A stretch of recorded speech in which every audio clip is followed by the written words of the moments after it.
Death is such a strange thing. Does it welcome you? Is it finally knowing peace? Is it cold and lonely? Does it leave you lonely?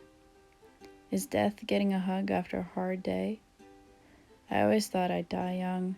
Not necessarily suicide, but something. If I die, I want to see all my loved ones. How would they react? I think about it a lot. My friends. They've been awful and I hate the way they've made me feel, but I love them so much.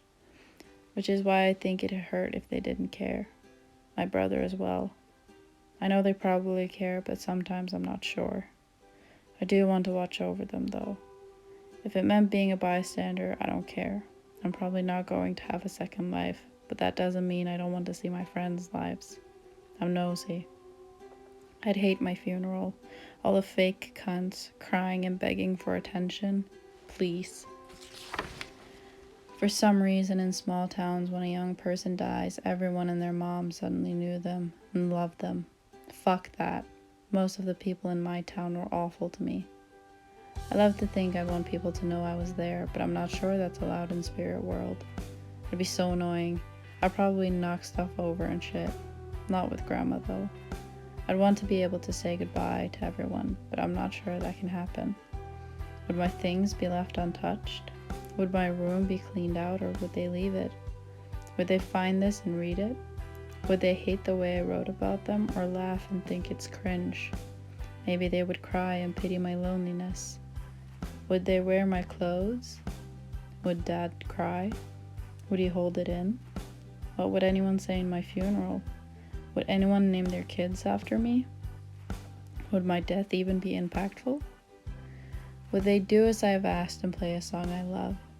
I'd want a shit ton of flowers, roses, or any other kind in bright and colorful colors.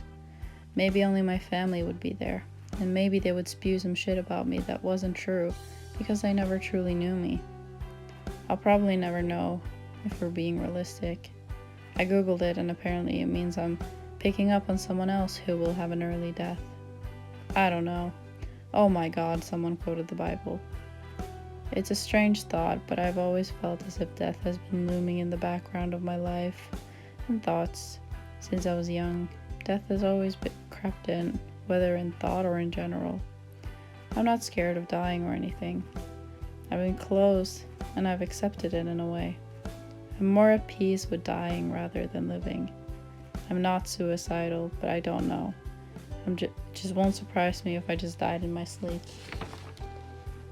Sure, I have things I want to do, but it's not a need, you know? I don't have to be in love or famous or skinny or pretty. I don't need a significant other. If my life was over tomorrow, that's fine, you know? I'd never tell anyone this, but it feels nice to let it out. 'Cause ever since I was like 5, death has been like, hey B. So maybe I'm super weird and this is just a weird feeling I have. I have no idea. I'd probably die a really stupid death. Like get crushed by a tree or choking on food or some weird shit. Maybe I'll have a heart attack in my sleep. Maybe I'll get low blood sugar and slip into a coma and die. I think I'd like to be buried so that people could visit me and I could have a little bell they could ring when they wanted to talk. I think I'd love for people to come over on New Year's Eve as soon as they start firing fireworks, or a starry night since I love those. Or when it's gray and rainy, I'd dance in the rain while everyone else stayed indoors. I'd want my Shut the Fuck Up playlist to be played and I'd dance until my legs gave out if that's even possible. And if someone was there, I'd smile and sing hoping they feel it. I'd pet my cats and I'd sleep on the couch with them until their time comes. I'd be there when sadness became too much and I'd find a way for them to know. When the wind blows, I'll be dancing, and I'd tint the sunrise and sunsets in the brightest pinks and yellows because that's when it's the prettiest. It's starry out tonight, the wind is blowing. It's so chaotic yet calm. It's comforting. I'm probably wrong about this whole thing, and I probably just have a morbid fascination with death that young me picked up for some reason. It honestly doesn't matter, because I'll live.